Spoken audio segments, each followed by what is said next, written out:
Yiberek Adonai v'yishmereka.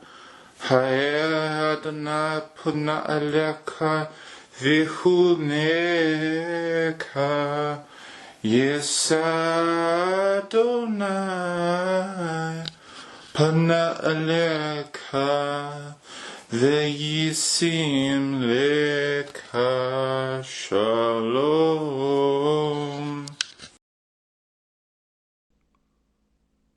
Shema Yisrael, Adonai Eloheinu Adonai Echad, and you are to love Adonai your God with all your heart and all your being and all your resources.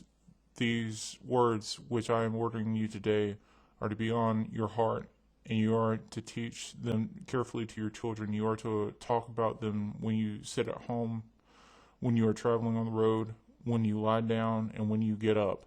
Tie them on your hand as a sign, put them at the front of a headband around your forehead, and write them on the door frames of your houses and on your gates.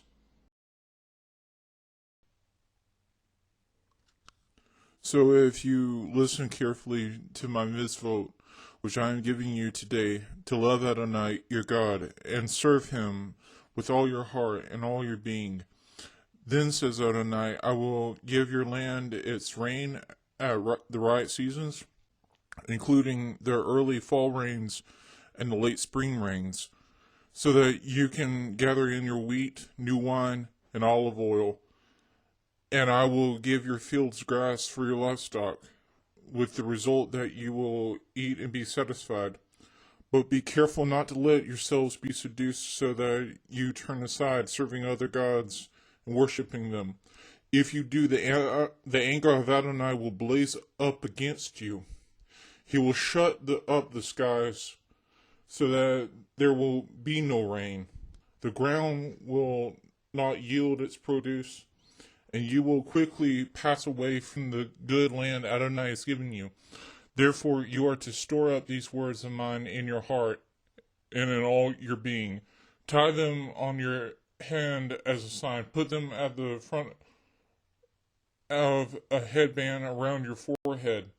Teach them carefully to your children, talking about them when you sit at home, when you are traveling on the road, when you lie down, and when you get up. And write them on the door frames of your house and on your gates, so that you and your children will live long on the land Adonai swore to your ancestors that he would give them for as long as there is sky above the earth. Adonai said to Moshe, speak to the people of Israel, instructing them to make through all their generations zealot on the corners of the garments, and to put with the zizit on each corner a blue thread. It is to be a zizit for you to look at and thereby remember all of Adonai's mitzvot and obey them, so that you won't go around wherever your own heart and eyes lead you to prostitute yourselves, but it will help you remember and obey all my mitzvot and be holy for your Adonai. I am Adonai your God, you who brought you out of the land of Egypt in order to be your God. I am Adonai your God.